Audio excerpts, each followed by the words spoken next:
Chapitre 7. Une étrange demeure. Alors, rappelez-vous au dernier épisode, Bilbo, les nains et Gandalf se retrouvent. Ils sont attaqués par des wargs et les gobelins. Ils se cachent dans les arbres. Il y a genre un incendie. Et finalement, les aigles viennent les sauver. Ils rencontrent les aigles. Mais les aigles, on a vu que ce sont quand même des animaux vraiment sauvages. Ce sont des prédateurs. Et qu'ils ne sont peut-être pas aussi gentils qu'il n'y paraît. Mais voilà, on est quand même là avec des aigles qui aident d'une certaine façon les nains, Bilbo et Gandalf dans leur aventure. Donc là, ils continuent leur voyage.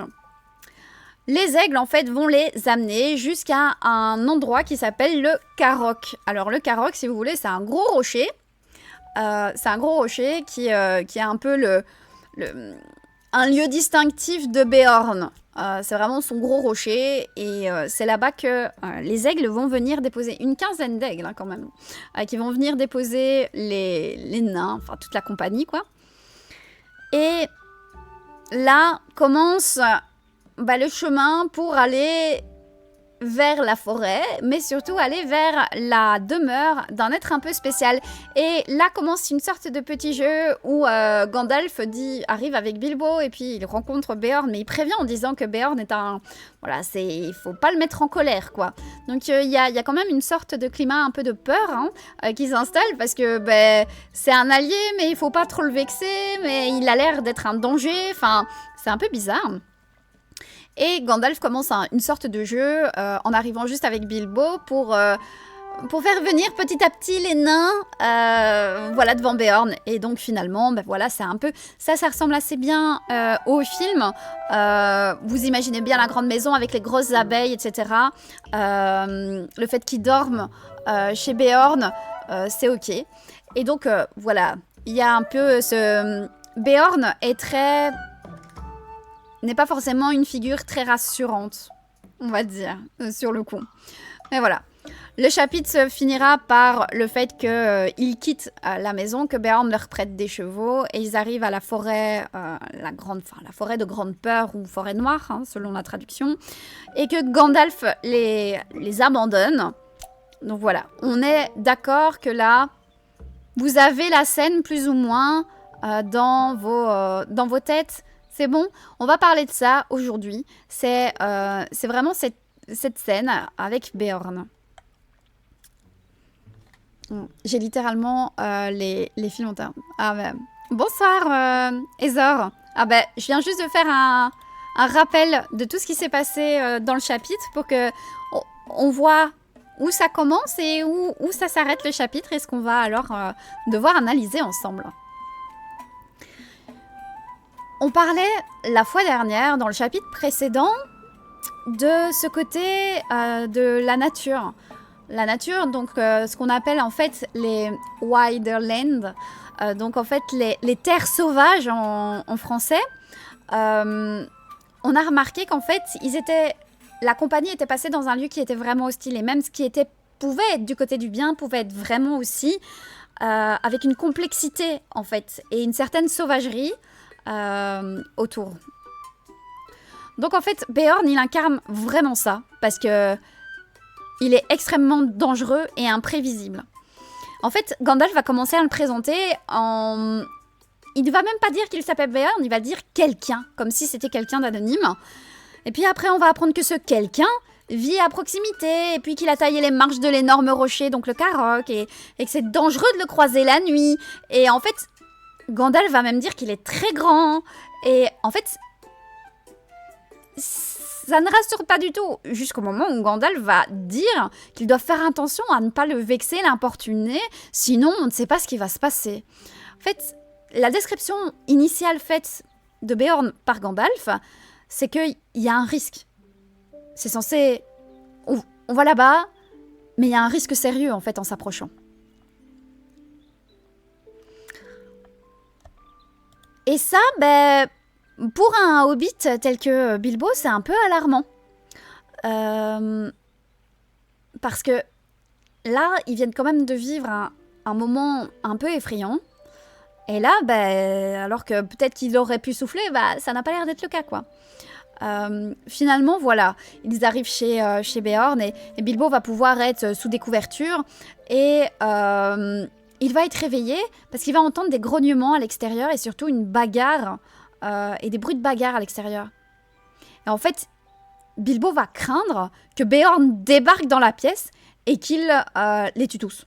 Voilà, qu'il débarque sous sa forme d'ours et qu'il les massacre, quoi, qu'il fasse... qu'il y ait des tripes partout, quoi. Et là, c'est une certaine encore injustice envers les personnes qui viennent sauver Bilbo. Vous rappelez-vous, par rapport aux aigles, hein, c'est comme avec le terme prisonnier. Il pensait que il avait eu peur en se disant « Oh mon Dieu, ils vont peut-être... Enfin, on est peut-être leurs prisonniers. » Et c'est vraiment là la même chose. Mais que ce soit du côté des aigles ou du côté de Beorn, en fait, on sait très bien que cette erreur, entre guillemets, du jugement, elle est totalement raisonnable et par rapport à tout ce qu'il y a autour. Ces personnes qui viennent les aider, en fait, font preuve de sauvagerie d'une certaine façon. Donc voilà. Ici, au chapitre 7, Bilbo, il a été recueilli. Recueilli par Beorn, mais il prend quand même très à cœur les avertissements de Gandalf sur sa dangerosité.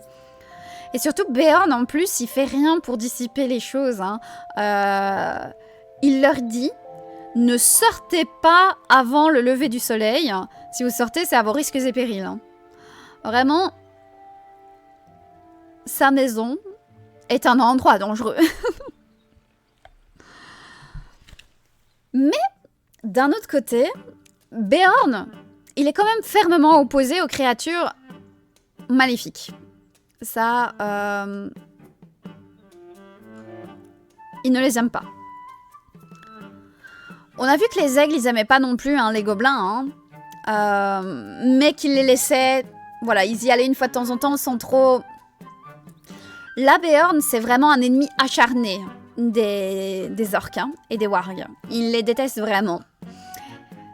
Et même s'il apprécie pas trop les nains, il les accepte quand même parce qu'il a un sens des priorités.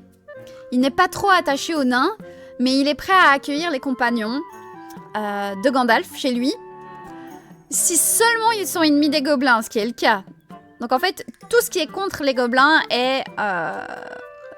ne peut pas être mauvais pour Beorn.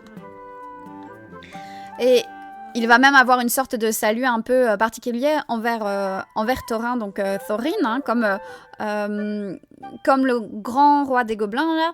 Beorn reconnaît aussi Thorin et il sait qu'il est le fils de Thrain, fils de Tror. Et donc voilà, il n'est pas spécialement impressionné. En fait, on le sait...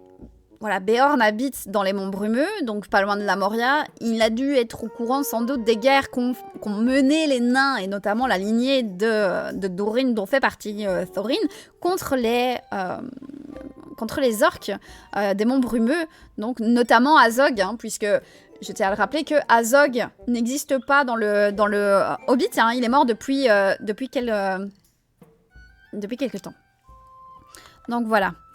La férocité de Beorn contre les orques pourrait bien contribuer à la crainte, on va dire, un peu bienveillante envers lui, vous voyez. Mais Gandalf a certainement raison de dire que Bilbo est idiot et qu'il a un peu l'esprit engourdi lorsqu'il suggère que Beorn pourrait mener les gobelins et les wargs à leur poursuite. Donc en fait, Bilbo, il est quand même pas rassuré, quoi. Beorn est effrayant et imprévisible, mais c'est un ennemi acharné des créatures maléfiques. Il préférera tuer tout le monde que de les lancer sur les nains et le hobbit, quoi. Voilà. Bien que l'opposition qu'il y a entre Beorn et les orques semble faire de lui un allié évident des nains, il y a quand même une férocité et la soif de sang de cette opposition qui remettent un peu la question de sa bonté, en fait. On pourrait se poser la question, est-ce que vraiment, en fait, Beorn est bon? Parce que lorsque Gandalf explique qu'il a tué des orques d'un éclair dans la montagne, Beorn est en mode « Oh, trop bien !» avec un grognement de plaisir féroce, quoi. Son commentaire, c'est alors une bonne chose d'être sorcier. Donc en fait, même pour Beorn, la bonne magie, entre guillemets, la magie qui est bien et utile, c'est celle qui permet de tuer des orques.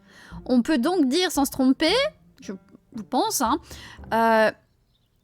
qu'il ne serait pas impressionné par des diamants magiques, ni par vraiment des feux d'artifice, quoi, par Gandalf.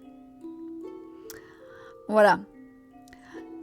Il leur aurait donné plus de feux d'artifice s'il aurait pu, en suggérant donc à Gandalf via cette phrase que peut-être les feux qu'il a donnés n'étaient pas assez violents et mortels à son propre goût, quoi.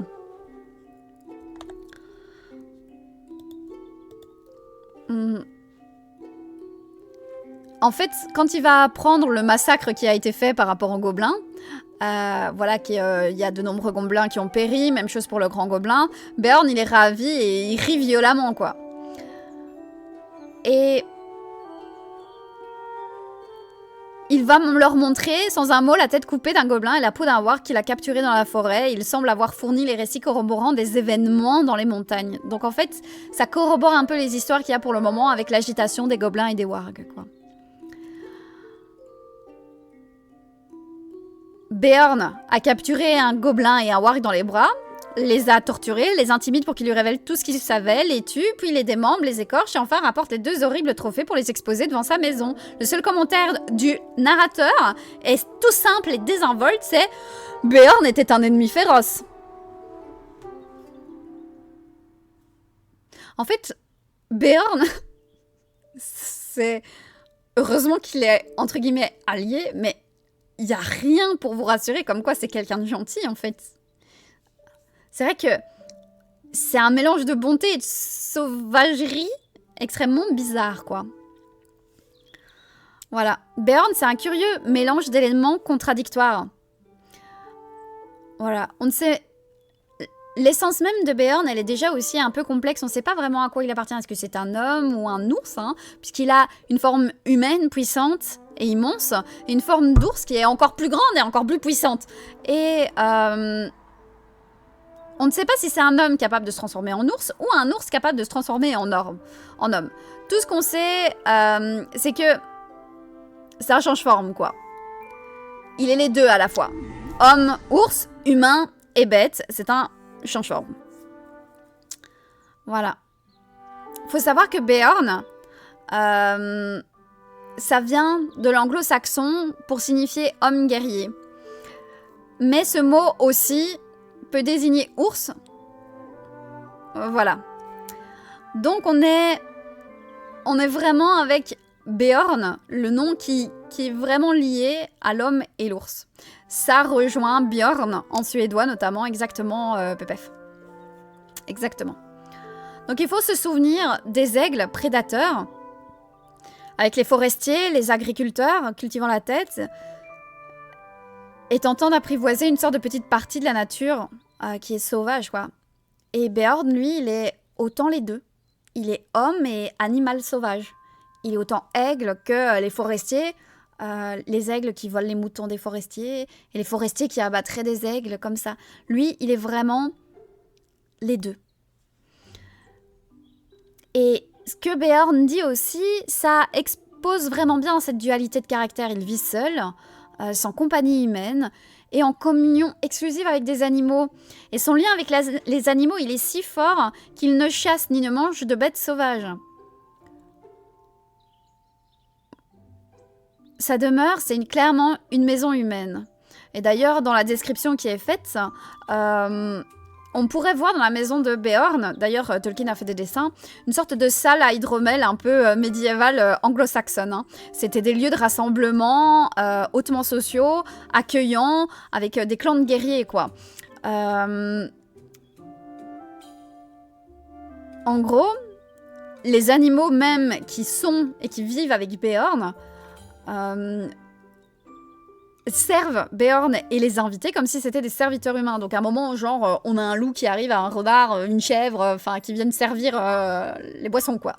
C'est sa demeure, et comme lui, en fait, unit aussi les animaux et les hommes. Non, ça c'est un ajout. Il n'y a pas, enfin... Beorn n'est pas le dernier de son espèce. Il a été chassé, etc. Enfin, c'est un peu, voilà. Mais il n'est plus... En fait, dans les Hobbits, ils ont insisté sur le fait qu'il était le dernier de son espèce, ce qui n'est pas le cas, en fait. Voilà. Ah non, Morcaille. Il habite... Ah non, non, non, non, non. Ils habitent dans... Beorn est du côté du Val de Landuin, où il y a la Moria. La sortie est de la Moria. Plus bas. Donc en fait, tous les monts brumeux sont pris avec les gobelins. Donc il habite théoriquement pas loin des montagnes et de la Moria, qui a vécu les grandes... J'en ai parlé, hein, mais il y a eu la grande bataille d'Azanulbizar ou Nandorien en 2799 sur les marches de la porte est de la Moria. Donc là, juste à côté du Calais de Zaram, quoi. Et coucou maman, et coucou Samot, bienvenue.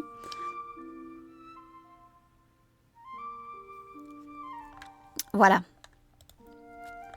En apprenant à mieux connaître Beorn, on découvre que sa personnalité féroce est un petit peu plus complexe, hein, évidemment. C'est une sauvagerie quand même par moments plus inquiétante que celle des aigles, et il a un plaisir de violence hein, qui pourrait rivaliser avec celui des orques. Mais il est quand même un bon ami, et il va faire, et il est prêt déjà à faire beaucoup plus que ce que les aigles étaient d'accord de faire pour Gandalf et ses amis. Voilà. Et une fois que Beorn sait que Gandalf et les nains disent la vérité, il va tout de suite se préoccuper de leur sécurité et de les aider comme il le peut. Donc en fait, sa vie, c'est pas que la haine des gobelins. Il a son amour pour ses amis les animaux. Et ça, c'est fondamental, quoi. Gandalf dit qu'il aime les animaux comme ses enfants. Et donc, il y a une sorte de tendresse et de dévouement, mais qui sont tout aussi importants que cette soif un petit peu de sang et la violence et cette férocité. Et ça, c'est vraiment deux manières de façonner le personnage de Beorn. Comme nous le rappelle Gandalf, par un autre euphémisme inquiétant qui les avertit qu'il ne peut deviner ce qui leur arrivait s'ils maltraitaient les poneys de Beorn, ou tenter de les emmener dans la forêt noire, parce que Beorn voulait qu'il relâche les poneys, et là Gandalf dit, ben voilà, il nous a prêté des poneys, mais on va devoir lui rendre, et si on ne le fait pas, Dieu sait ce qui va nous arriver, quoi. Voilà. Par sa sauvagerie et sa vitalité mêlée, par sa nature à la fois humaine et bestiale, Beorn est vraiment un endroit, enfin, est vraiment un enfant, en fait, de la nature. Voilà.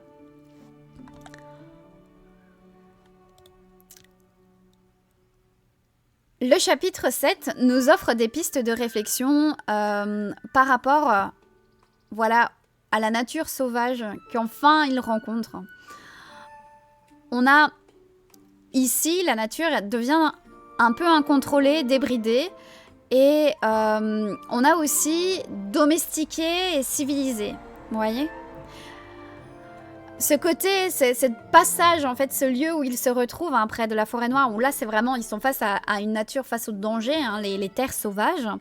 Dans le Hobbit, c'est certainement sauvage par ses habitants. Bons, mauvais, ils sont incontrôlés, enclins à des actes soudains et violents. Là, parce que depuis qu'ils sont sortis de la montagne, les gobelins, les wargs, les aigles, Beorn, c'est même combat, hein, et c'est la même chose. Merci beaucoup pour les follow, merci beaucoup, Pépito. Merci. La nature est donc sauvage. Mais c'est aussi parce qu'en fait, il y a peu de civilisation, si vous voulez. La société humaine et les coutumes, ça n'a pas beaucoup progressé. Le narrateur, il insiste sur le fait que Beorn, il n'est pas très poli. On nous dit qu'il n'a jamais été très poli et qu'il semble même mépriser les convenances sociales. Et Quand Gandalf se présente, il dit « Je suis Gandalf », Beorn lui dit « Je connais pas ». Voilà. Et il est encore plus malpoli envers Bilbo, en fronçant les sourcils, en le regardant, en disant « Mais c'est quoi ce petit truc-là? C'est quoi ce bonhomme ?» Voilà. Vraiment, comme si c'était l'animal compagnie de Gandalf, quoi. Et donc, on a vraiment un contraste de civilité / civilisation avec Beorn et les autres. Les courbettes élaborées et les mouvements de capuche de Balin et Dwalin font rire Beorn, qui va leur demander très, très rapidement et assez brutalement de s'asseoir et d'arrêter de remuer, quoi. Voilà.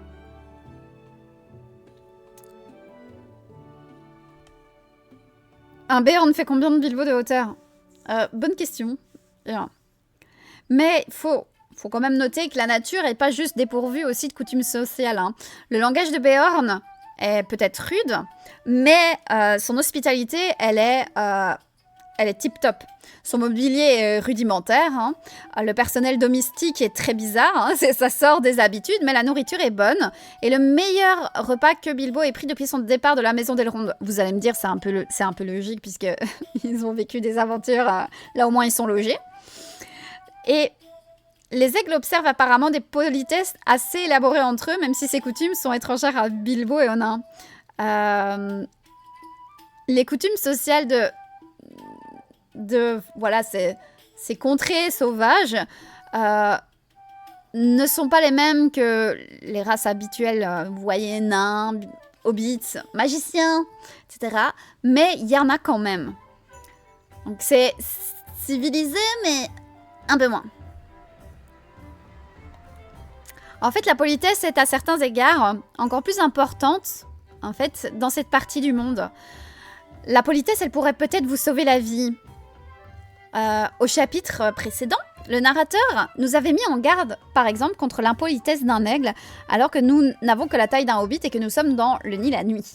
En fait, Balin et Dwalin tentent d'apaiser la désapprobation de Beorn en faisant de leur mieux pour être terriblement polis. Et lorsque Beorn y rompt avec ses salutations conventionnelles chez les nains, en disant qu'il ne veut pas de leur service, juste de leur nom, il n'ose même pas s'offenser. Voilà.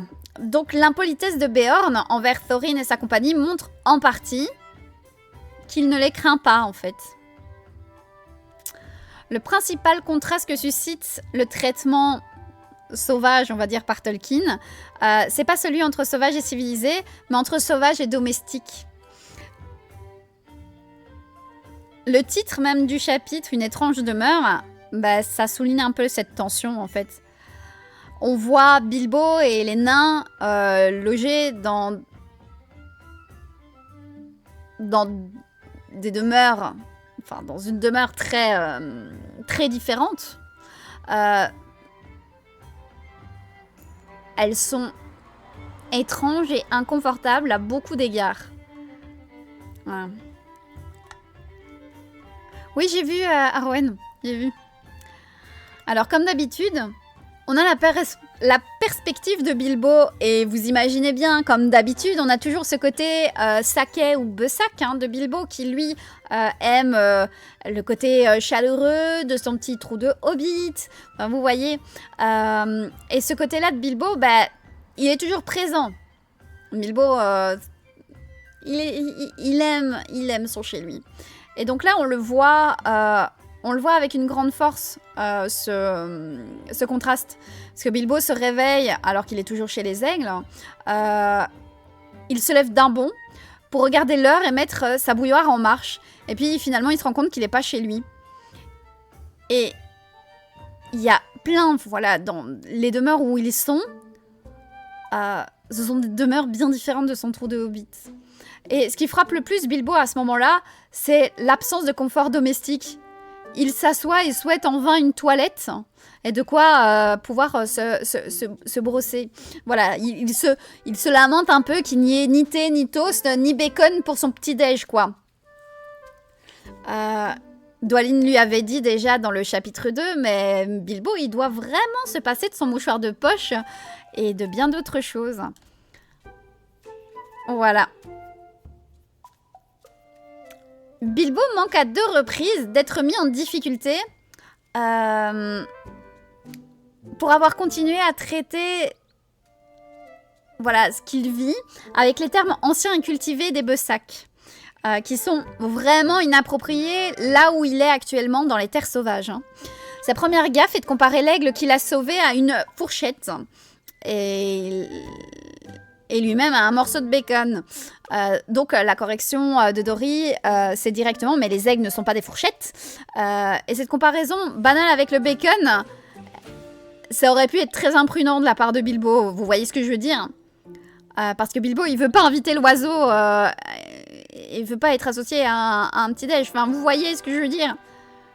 Mais alors, il y a bien pire, l'insinuation de Bilbo selon laquelle l'aigle lui-même n'est qu'un objet inanimé comme un outil dans la main de quelqu'un d'autre.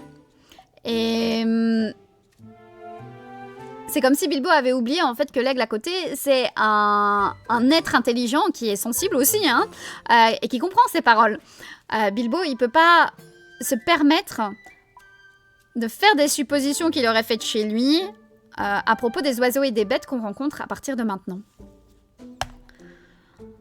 Une deuxième erreur que Bilbo fait, et là elle est encore plus grave, hein, elle survient lorsque Gandalf lui parle des magnifiques capacités de Beorn à se transformer en ours. Gandalf le qualifie de change-forme, ce qui signifie voilà, qu'il peut changer de peau, et ainsi altérer sa forme, ours, homme, homme, ours, bref, vous voyez. Gandalf, pardon, j'ai... Grandalf, voilà. Bilbo cependant, il a aucune expérience comparable à ce qu'il vient de vivre. Ce qu'il va vivre, ce qu'il rencontre, il sait pas ce que c'est. Et il pense que Gandalf veut dire que Beorn, c'est genre un... Si vous voulez, une sorte de tanneur ou travailleur du cuir qui... Voilà. Et là, en fait, ça aurait pu être dramatique. Parce que l'expérience de Bilbo l'induit en erreur, elle le trompe absolument sur Beorn, ce qui conduit à Gandalf à surtout ne plus parler de ça, quoi. Tant que vous êtes au moins à 150 mètres de la maison. Vraiment, on ne parle pas de, on va dire, de fourrure ou ce genre de choses, quoi. C'est hyper malencontreux, c'est terrible. Et ça, c'est vraiment une erreur. La nature sauvage, elle n'est pas forcément mauvaise, mais la civilisation, elle n'est pas forcément bonne non plus. Beorn, il est fort et dangereux, mais Gandalf craint de devenir véritablement... Enfin, qu'il devienne véritablement sauvage s'il prend la moindre allusion à une coutume ancestrale consistant à tuer des animaux sauvages et à transformer leur peau en vêtements à la mode, quoi. Donc le passé domestiqué de Bilbo, en fait, là, aurait pu déraper. Ça aurait pu être dramatique. Alors oui, ces terres sauvages, elles peuvent paraître étranges et effrayantes comparées au monde calme, hein, confortable et prévisible du comté hein, habituel de Bilbo. Mais Tolkien souligne aussi sa beauté. Voilà. Bilbo, à un moment, quand il est pris par les aigles, hein, il va regarder entre ses orteils et voit les terres sombres s'ouvrir largement sous lui. Et il voit la lumière de la lune sur une colline ou un ruisseau. Et on découvre en fait que la matinée était fraîche et les brumes couvraient les vallées, les creux s'enroulaient ça et là autour de pics et de pinacles de collines. Bref, la nature, là où il se trouve, hein, les contrées sauvages, elles sont rudes et accidentées, mais c'est aussi grandiose et magnifique. Et Bilbo, à travers lequel on voit ces éclats de beauté, il est pas tellement réceptif, quoi. Dans les deux cas, il ferme les yeux, en fait, quand il voit ça. Sa brève conversation avec l'aigle qu'il a, on a vraiment le petit hobbit et le grand habitant majestueux de la nature, quoi. L'aigle qu'il a va sentir la peur de Bilbo, trahi par notamment l'étreinte frénétique de Bilbo sur son dos. L'aigle va lui dire « Mais c'est une belle matinée avec peu de vent, quoi de plus beau pour voler ?» En fait, l'aigle, il pose cette question de manière un petit peu rhétorique et Et là, Bilbo, bah voilà, la réponse qu'il donnerait, c'est un bain chaud au petit déjeuner sur la pelouse, quoi. Voilà. Ça résume un peu la situation de Bilbo à ce stade de son voyage. Il y a peu de temps, il chevauchait mal à l'aise un poney à travers les terres familières, hein, proche de chez lui, se demandant ce que les gens penseraient de lui avec sa capuche de nain mal ajustée. Et aujourd'hui, on le voit à califourchon, sur le dos d'un aigle géant planant au-dessus des monts brumeux, pas loin de la forêt noire, donc grande peur, et il se prépare à arriver dans ces terres sauvages, sans nourriture, sans monture et sans chemin à suivre. Bref, on voit le chemin parcouru par Bilbo, aventurier. Mais sa perspective n'a subi aucune révolution. Il s'en sort merveilleusement bien dans ces circonstances, mais il ne peut pas partager la joie de l'aigle face à la nature qui l'entoure. Il est capable de dormir sur le rocher dur d'une aire d'aigle, plus profondément qu'il ne l'a jamais fait sur son lit de plumes dans son propre petit trou à la maison. Mais son cœur aspire toujours à cul-de-sac, avec les plaisirs et les habitudes domestiques. On a quand même un moment qui marque le début d'un véritable changement dans les valeurs de Bilbo. On a, à la fin du chapitre précédent, une phrase qui décrit un rêve de Bilbo. On a des épisodes comme ça oniriques de Bilbo. Voilà. Et là, si vous voulez, ce troisième rêve semble un peu refléter son intérieur avec... En gros, Bilbo, là, toute la nuit, il a rêvé de sa propre maison. Où il erre dans les différentes pièces, cherchant quelque chose qu'il ne parvenait pas à trouver. Il savait même pas à quoi ça ressemblait. Donc en fait, on est là avec un Bilbo qui rêve de plus en plus différemment. Un Bilbo qui se trouve... Bilbo se trouve dans ce qui doit lui sembler un endroit des plus inhospitaliers, puisqu'il est en pleine nature. L'hospitalité des aigles est un peu inconfortable et sauvage. Et Bilbo arrive quand même à rêver de tendresse dans son trou de hobbit à ce moment-là, quoi. Ce qui est fascinant, c'est qu'il ne s'agit pas juste d'un rêve nostalgique ou d'une retraite mentale quand il a super peur, comme il le fait. Bilbo, il rêve de son foyer, mais c'est un rêve insatisfait. Dans son rêve, il ne trouve pas ce qu'il voulait. Dans aucune pièce de sa maison. C'est même pas ce qu'il trouve pas. Il n'est pas vraiment un cul-de-sac. Là, on commence à se dire que Bilbo commence à se transformer. Et la vie aventureuse est en train de le transformer. On a vu que son côté Touk avait bien évolué. Hein. Son côté Bessac, il a toujours été présent.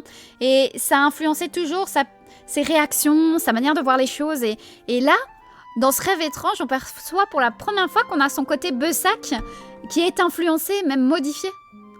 Même s'il souhaite être ramené par magie chez lui, on sent que là, il ne serait plus pleinement heureux, ni satisfait, si ça se réalisait. Et Bilbo, dans son rêve, cherchait quelque chose qu'il ne trouve pas chez lui à cul-de-sac. Et ce quelque chose, il ne le trouvera qu'au terme de son voyage.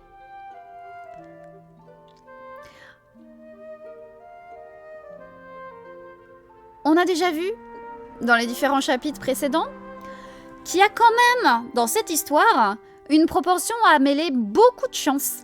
Des coïncidences quand même vachement improbables. Et là, on va percevoir quelque chose de nouveau concernant un peu ces coups de chance. C'est l'intrigante relation qu'il y a entre la chance et la malchance. La chance de Bilbo semble être en grande partie due à la malchance. Quand le groupe quitte Rivendell, Faucombe, Fordeval, Imladris, on nous explique que malgré l'existence de nombreux sentiers et cols à travers les monts brumeux, peu d'entre eux étaient praticables. Heureusement, Gandalf et Elrond étaient là pour les guider vers la bonne route. Malheureusement, leur chemin est détourné quand ils sont capturés par les orques. Voilà. Là, Gandalf leur explique qu'ils sont trop au nord, on les laisse devant un paysage difficile, et même s'ils arrivent à se diriger vers l'est sans poney, sans nourriture, ils courent au désastre, car ils ne sont pas à proximité de la vieille route forestière de Mirkwood, donc forêt noire, peur, là où ils auraient dû aller et où c'était envisagé. Et en fait, leur voyage semble, si vous voulez, sans espoir, suite à la malchance d'avoir été capturés par les gobelins. Merci Edo pour le follow. Et bonjour Jascaro, comment vas-tu? Cependant, en fait, ils apprennent que leur gigantesque malchance apparente s'est transformée en chance. Beorn leur explique que justement cette vieille route forestière qu'ils avaient initialement envisagée les aurait sans doute menés au désastre. Elle est maintenant souvent empruntée par les orques, alors que la route forestière elle-même était envahie par la végétation et désaffectée à son extrémité est et menait à des marais impraticables où les sentiers avaient depuis longtemps disparu. Bref, le détour qui au premier abord semblait vouer leur voyage à l'échec vient en fait de les sauver. Mais la chance de Bilbo et des nains a un impact plus important sur leur propre expédition. Voilà. La vie de milliers de personnes et l'avenir politique de la région entière semblent également avoir basculé grâce à un seul coup du sort. En fouillant les gobelins au chapitre 6, Bilbo et ses compagnons sont contraints de se réfugier dans les arbres avec les loups qui les poursuivent. Et il s'avère bien sûr que la carrière près de laquelle ils ont été retrangés se trouve par hasard le lieu de rencontre donc des gobelins et des wargs.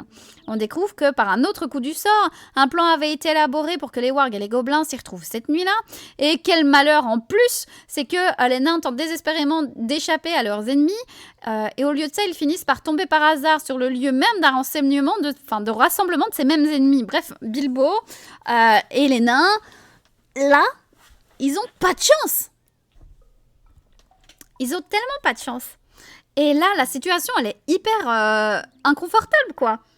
Mais c'est une bénédiction incroyable pour les forestiers qui vivent dans la vallée. Si les gobelins et les wargs s'étaient rencontrés, c'était pour unir leurs forces et déferler sur les forestiers et certains villages des montagnes. Et sans doute que là, toutes les familles auraient été massacrées. Etc. quoi. Donc la présence fortuite des nains, Gandalf et Bilbo dans les montagnes pile à ce moment-là a empêché l'attaque de se produire. Le chef des gobelins, le chef warg blessé, le chef des gobelins est mort et le chef des wargs est blessé. L'attaque n'aura peut-être pas lieu, quoi. L'attention des gobelins, elle est focalisée sur la vengeance contre les nains plutôt que les forestiers plus bas. Si, mais ils sont alliés. Mais en fait, si tu veux, les wargs ne sont pas... si tu veux, c'est une race qui est civilisée avec sa propre réflexion. Et donc, en fait, ils s'allient et donc on peut les voir chevaucher. Mais faut pas croire que les gobelins... il faut pas voir les wargs comme des chevaux pour le peuple des gobelins. C'est vraiment un autre peuple et ils décident, ok, de s'allier pour faire des raids ensemble. Mais à aucun moment, c'est juste des animaux à la solde des gobelins, quoi. C'est vraiment c'est vraiment une union.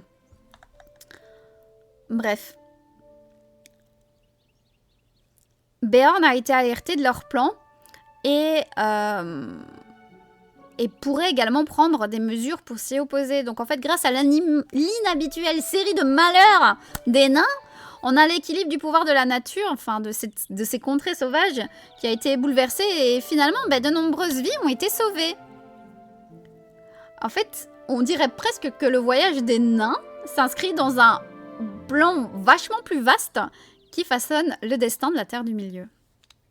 On peut entendre notamment des échos de ce thème un peu de destinée, de ce destin, dans le chant que les nains vont chanter quand ils sont chez Beorn. Voilà, tandis qu'ils festoient avec Beorn, et que Beorn leur raconte des histoires sur justement les terres sauvages, et surtout la terrible forêt de Mirkwood, ça met un peu les nains mal à l'aise, et ça leur rappelle qu'ils doivent même penser à traverser la forêt qui est horrible, quoi, bientôt. Ils sont livrés à eux-mêmes et ils vont commencer à chanter. Et donc on va chanter. Je vais pas chanter, je vais vous lire le poème pour que vous l'ayez en tête. Donc les nains vont chanter ceci. Le vent fouettait la lande en deuil, mais dans la forêt, nulle feuille ne remuait ni ne laissait aucun jour en franchir le seuil.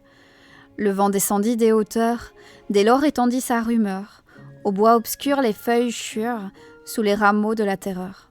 Le vent se glisse d'ouest en est, délaissant la forêt funeste, mais peu après sur le marais cria sa fureur manifeste. Les roseaux de l'étang sifflaient, l'herbe bruissait et fléchissait, et lentement au firmament, les nuages se déchiraient.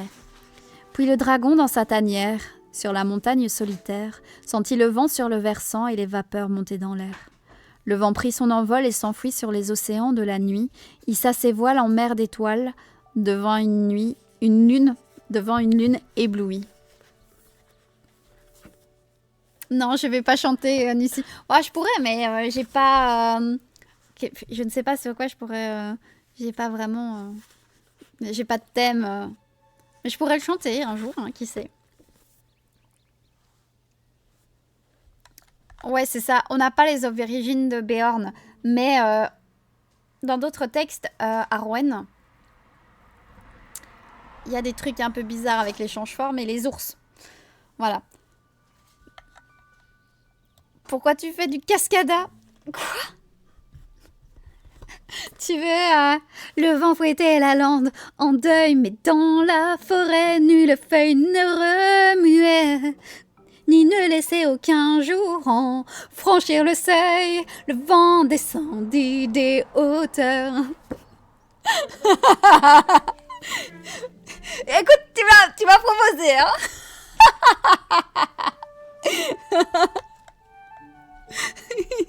C'est la musique d'Indochine. Qu'est-ce que je connais d'Indochine? Le vent descendit des hauteurs, dès lors étendit sa rumeur. Au bois obscur les feuilles churent, sous les rameaux de la terreur. Le vent se glissa d'ouest en est, délaissant la forêt funeste. Mais peu après, sur le marais, cria sa fureur manifeste. Voilà, ça va? Coucou Rohirrim. Le grand Beorn contre tout gobelin.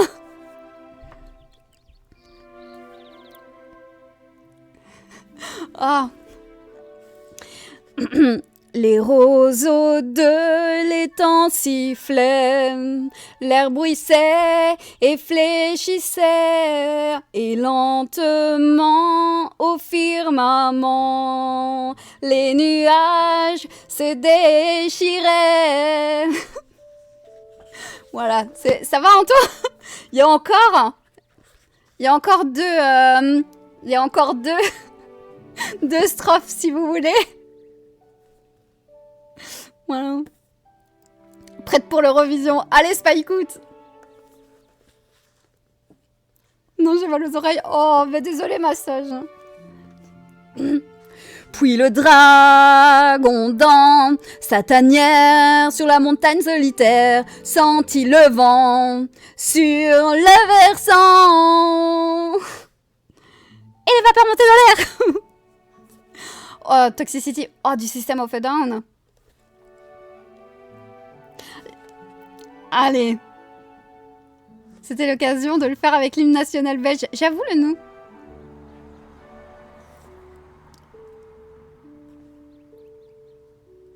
Allez. Pour la fête nationale belge, le vent prit son envol et s'enfuit sur les océans de la nuit. Hissa ses voiles en mer d'étoiles devant une lune éblouie.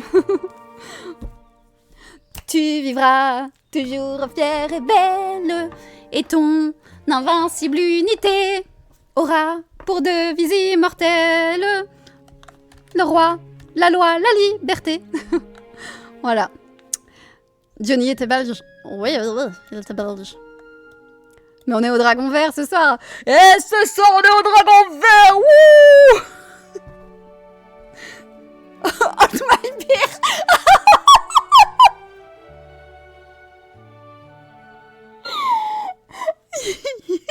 Hold my beer. Oh, pardon.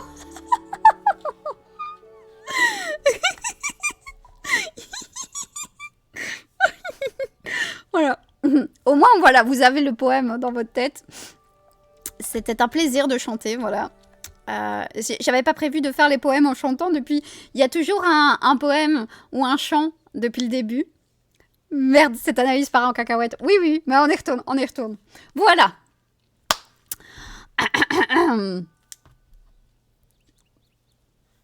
On a, si vous regardez, et ça, vous ne le tiquez pas, mais en anglais... Born to be alive. En fait, le poème a la même métrique et la même structure de rythme que Far Over the Misty Mountains Cold. Donc, au-delà des montagnes embrumées. C'est en fait c'est la même structure en fait que ce poème-là. Autre poème des nains. Voilà. Oh, le dernier short sur le Discord. Bonsoir Hémoglobine Dark, bienvenue. Bienvenue à toi.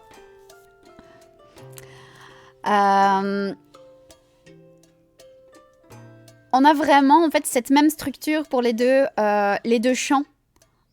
Et encore une fois, c'est un chant dans l'obscurité après un festin. C'est dans un lieu confortable et sûr où ils se préparent avant une étape importante de leur voyage qui semble long et dangereux. On peut, je pense, là, sans nul doute, faire une comparaison alors entre les deux. Voilà. Les paroles de la chanson ne semblent pas, à première vue, vraiment lier les deux chants. Hein, alors que le chant du premier chapitre évoquait l'ancienne demeure sous la montagne, donc Erebor, le départ en quête avant le lever du jour. Celle-ci est quand même un petit peu plus lyrique. Elle parle du vent qui souffle à divers endroits. On a bien la mention de la montagne solitaire par son nom, mais voilà, c'est pas... C'est moins direct que le chant du premier chapitre. Mais en fait, si on y prête attention, elle raconte quand même une histoire, cette deuxième chanson. Elle n'évoque pas que le vent, elle raconte l'histoire d'un vent qui est très spécial. Un vent qui prend naissance sur une sorte de lande desséchée, tandis qu'une forêt peuplée d'ombres perpétuelles est immobile. Le deuxième couplet, on a une place au mouvement, le vent qui descend des montagnes froides et qui déchire la forêt, arrache les fleurs, fait gémir et trembler les arbres.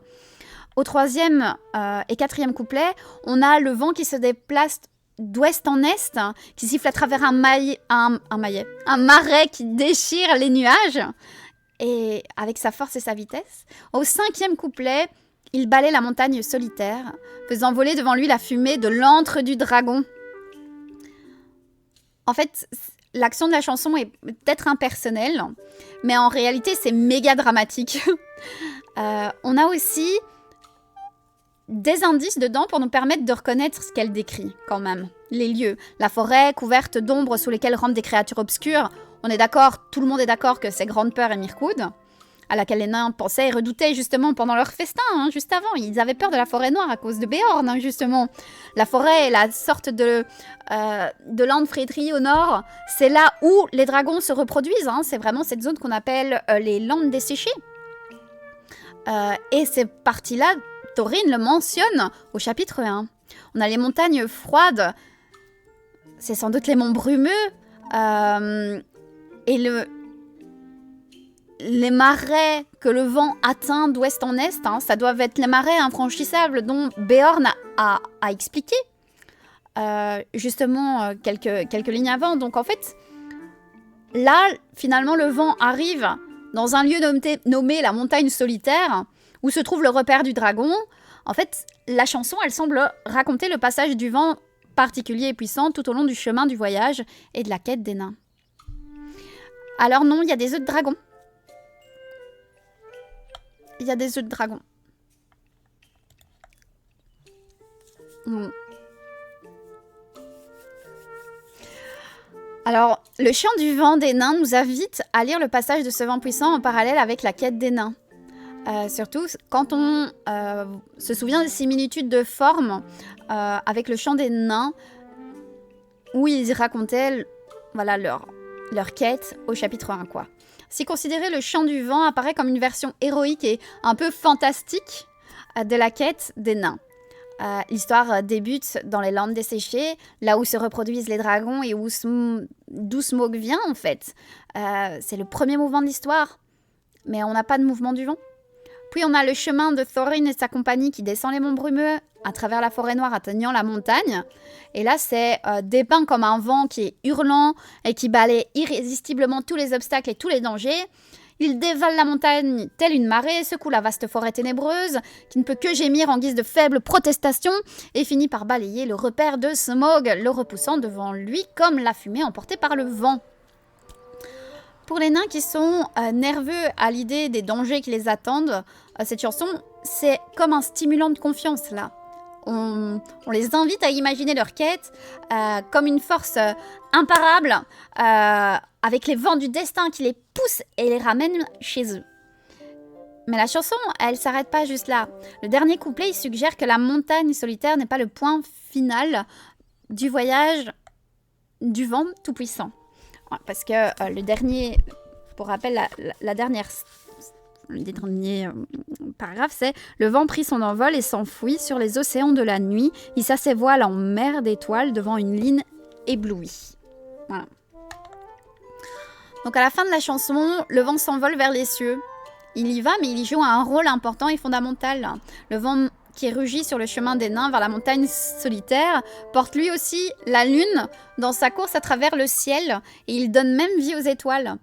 En fait, le vent chanté par les nains, qui semblait toujours bien plus puissant que les plus grands repères et obstacles terrestres, est en réalité une sorte de vent céleste qui ordonne également les étoiles dans leur course, quoi.